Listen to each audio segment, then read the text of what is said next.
Olá, queridos amigos, estamos aqui mais uma vez para comentarmos o Evangelho segundo o Espiritismo. Hoje, no seu capítulo 20, os trabalhadores da última hora.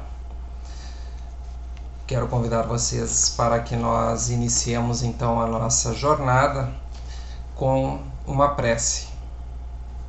Solicito àqueles que desejarem fechar os olhos nesse momento e acompanharem mentalmente a prece. A prece de Cerinto. Senhor, de infinita bondade, no santuário da oração, marco renovador do meu caminho, não te peço por mim, espírito endividado, para quem reservaste os tribunais de tua excelsa justiça. A tua compaixão é como se fora o orvalho da esperança em minha noite moral, e isto basta ao revel pecador que tenho sido. Não te peço, Senhor, pelos que choram, clamo por teu amor e benefício dos que fazem as lágrimas. Não te venho pedir pelos que padecem, suplico-te a bênção para todos aqueles que provocam sofrimento.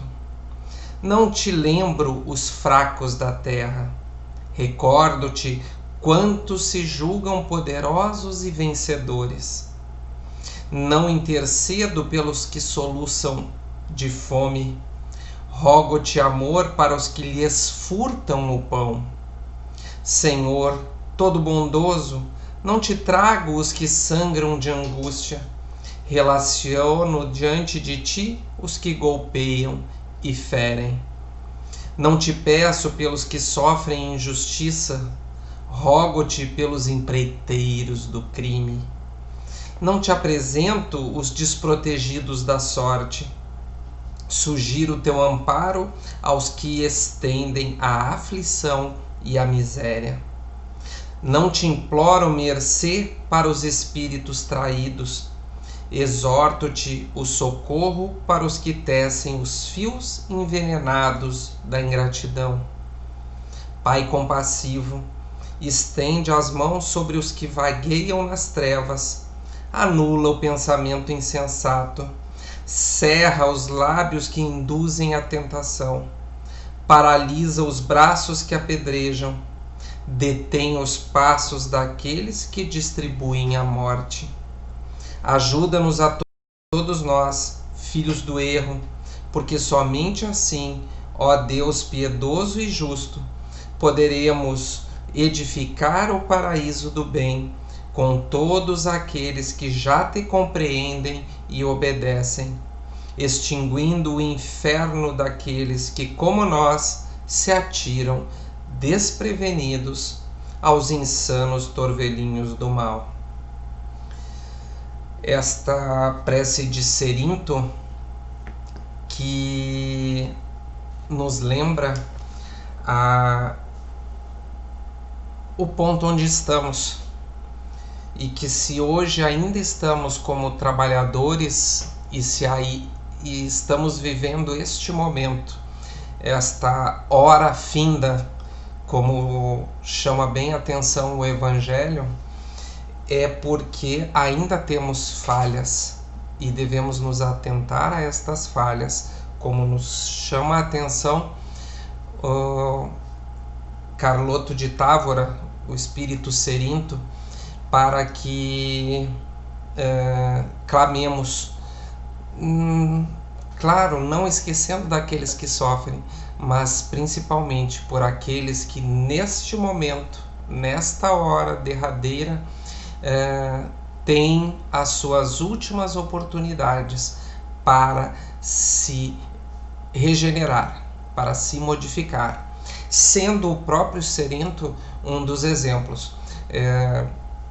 Peço a vocês que busquem a pesquisa para ver que Cerinto era, na verdade, um espírito que foi atendido por Chico Xavier e obstinado, que estava no mal, muito inteligente, fora um sacerdote, não vamos entrar nesse detalhe, mas durou se não me engano, cerca de 2 anos o atendimento a este espírito, até o momento em que ele, convencido pela humildade e pela caridade de Chico Xavier nas reuniões, resolveu tomar outro caminho e posteriormente veio trazer esta página, esta mensagem, esta prece. Falo para vocês porque, como diz bem o título do capítulo, Os Trabalhadores da Última Hora, o tempo está falando muito mais claramente. Eu cheguei a anotar aqui. Quem já vivenciou essa situação vai poder comentar muito bem. Vocês já empurraram o carro na subida? Estragou o carro e aí a gente está numa lomba, tem que subir, 3, 4 pessoas se juntam, vamos lá, vamos subir. E no início tu vai empurrando devagarinho, né? Aquela coisa difícil. Assim, então, era uma comparação que eu estou tentando fazer com quando em 1850, 1860, quando Allan Kardec traça, né, as obras básicas, e quando coloca no capítulo 20, no item 5, esta mensagem de ninguém mais do que o Espírito de Verdade, falando sobre os trabalhadores da última hora, e ele começa dizendo assim: aproxima-se o tempo em que se cumprirão as coisas anunciadas para a transformação da humanidade. Repito, aproxima-se o tempo em que se cumprirão as coisas anunciadas para a transformação da humanidade. Lá as coisas é como se estivesse na subida o carro e foi sendo empurrado e foram ali grandes trabalhadores e o pessoal foi subindo e o carro foi chegando então no topo. E queridos, nós estamos agora na descida. O carro está andando mais rápido, já não tem mais que empurrar porque o carro já está indo sozinho. Na verdade, nós estamos tendo que ir atrás dele para tentar pegar este carro que vai andar muito rápido. Então, fala este capítulo, e se nós formos buscar a relação nas outras obras, a gente vai perceber que os espíritos vêm falando disso há muito tempo e vêm alertando, e nós, na verdade, estamos vivendo um momento muito próximo, onde o carro já está na sua descida, já passou o fio, né? Já dobramos o cabo da Boa Esperança, como alguns dizem, pois estamos já aceleradamente neste processo. Este item 5 do capítulo 20, onde o Espírito de Verdade se manifesta, ele tem uma relação muito intensa, muito tênue, uma relação muito próxima com a questão 1019 do Livro dos Espíritos, onde lá no capítulo 2, né, das penas e gozos futuros, é feita a pergunta a respeito do paraíso, inferno e purgatório, né? Poderá jamais implantar-se na Terra o reinado do bem? Kardec perguntando se será que vai ser sempre assim, sempre o mal prevalecendo? E a resposta de São Luís é na mesmíssima linha do que foi falado por Jesus, o Espírito de Verdade, na questão, no item 5 do capítulo 20 que nós estamos abordando. Eu vou ler um pedaço, um trecho da resposta dada por São Luís. O bem reinará na terra quando, entre os espíritos que a vêm habitar, os bons predominarem, porque então farão que aí reinem o amor e a justiça, fonte do bem e da felicidade. Aqui vai um comentário. Nesta transição que nos vem sido narrada, nas comunicações mediúnicas que têm sido dadas, se observa, se diz que os espíritos que não estiverem acompanhando este processo, que não estiverem acompanhando a velocidade do carro, não permanecerão na Terra, serão levados para outros locais, para outros globos, para lá se reajustar. Aqueles que aqui permanecerem deverão ter algumas características predominantes. E estas características e estas encarnações que nós estamos vivendo, nós, meus queridos, nós estamos vivendo esse momento onde nós devemos realmente comprovar para que viemos, a que estamos aqui, qual o motivo e para onde desejamos ir, pois que somos chamados a este trabalho, como nos capítulos anteriores do Evangelho, principalmente quando se fala da porta estreita, muitos os chamados e poucos os escolhidos, e a gente chega, nos trabalhadores da última hora. Hora esta final, onde é necessário apresentar as características do homem de bem, as características da missão do espírita, que é o item 4, que está aí um pouquinho antes desse item 5, Pois bem, por meio do progresso moral e praticando as leis de Deus, é que o homem atrairá para a terra os bons espíritos e dele afastará os maus. Estes, porém, não a deixarão senão quando daí estejam banidos o orgulho e o egoísmo. Predita foi a transformação da humanidade, e vos avizinhais do momento em que se dará, momento cuja chegada apressam todos os homens que auxiliam o progresso. Essa transformação se verificará por meio da encarnação de espíritos melhores que constituirão na Terra uma geração nova. Então os espíritos dos maus, que a morte vai ceifando dia a dia, e todos os que tentem deter a marcha das coisas serão daí excluídos, pois que viriam a estar deslocados entre os homens de bem, cuja felicidade perturbariam. São Luís nos dá exatamente a medida, Quem quiser ficar na frente do carro que já está na descida, vai se dar mal, não vai conseguir, não permanecerá. E somos então chamados a estar junto na mesma velocidade deste carro que parte. Cabe aqui também uma observação no livro dos Médiuns, lá no capítulo 29 das reuniões e das sociedades espíritas, onde Kardec fala sobre as rivalidades entre as sociedades. Tem o item 350, que me permitam também, vou fazer aqui uma breve leitura. Se o Espiritismo, conforme foi anunciado, tem que determinar a transformação da humanidade, claro é que esse efeito ele só poderá produzir melhorando as massas, o que se verificará gradualmente, pouco a pouco, em consequência do aperfeiçoamento dos indivíduos.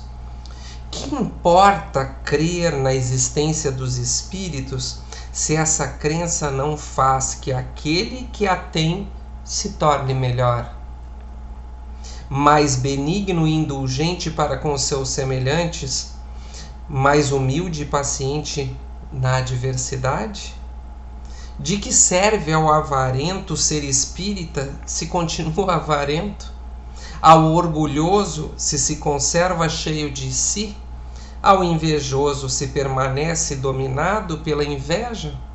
Assim poderiam todos os homens acreditar nas manifestações dos espíritos e a humanidade ficar estacionária.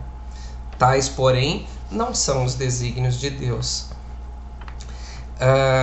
Kardec fala aqui dos espíritas e eu faço aqui a ligação entre estas três partes, entre a questão 1019 do Livro dos Espíritos, o item 350 do Livro dos Médiuns e o item 5 do capítulo 20 dos Trabalhadores da Última Hora.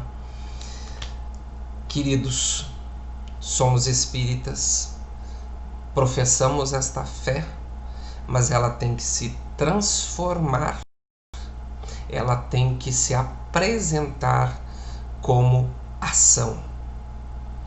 Certa vez ouvi uma palestra do Divaldo, onde ele falava que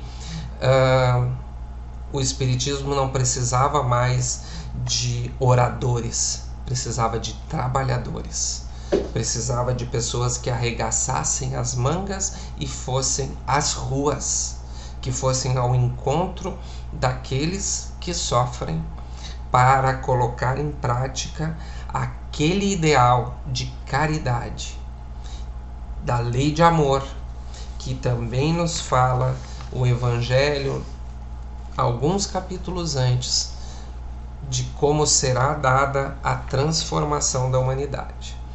Observem que estes itens todos têm uma palavra em comum, que eu acabei de dizer, que é a transformação. É a transformação do globo, é a transformação do país, é a transformação do nosso entorno, mas é principalmente a nossa transformação interior. É muito difícil falar para vocês quando, assim como Cerinto, ainda me vejo mergulhado, né, naquelas falhas ainda existentes do homem velho.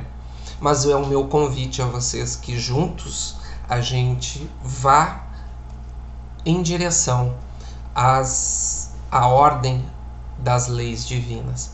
E ela fala muito bem sobre a lei de amor, sobre a caridade, sobre colocar em prática estes ensinamentos.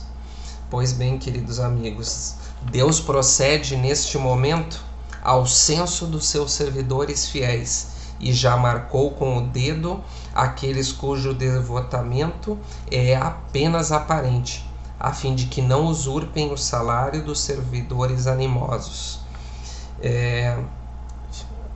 Próximo do nosso fim, me lembro também de uma passagem do irmão X, quando ele falava, se não me engano, sob o título do pequeno capítulo, é o Espiritismo das Quatro Paredes, onde em uma reunião espírita o diretor conclama os seus irmãos, preocupado com a falta de ação daquela casa espírita, para que todos dessem as suas ideias, né? O que faremos então para que a nossa casa espírita se torne uma casa espírita de verdade? E então vários irmãos dão ideias maravilhosas: vamos atender aos orfanatos, vamos aos asilos, vamos em direção aos pobres.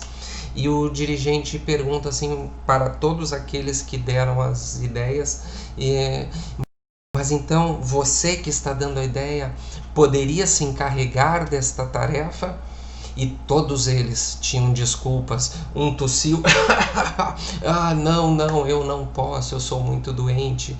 E aí o outro diz: não, eu tenho muitos filhos para criar, eu não posso fazer isso.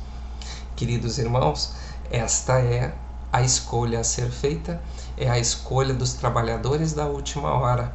É aquela hora onde você vai chegar na porta e vai dizer: eu vou por aqui, eu vou por ali. Esse é o convite, que nós todos juntos, então, nos unamos para levar em frente este trabalho maravilhoso da Seara de Jesus e aqui no nosso Departamento de Assistência Espiritual do Hospital Espírita. Convido a vocês que nesse momento, então, nos unamos para fazermos uma irradiação em direção a esta casa que, segundo os irmãos que já visualizaram no plano espiritual, é muito maior do que aquele prédio e do que aquela área tão linda que nós conhecemos do Hospital Espírita.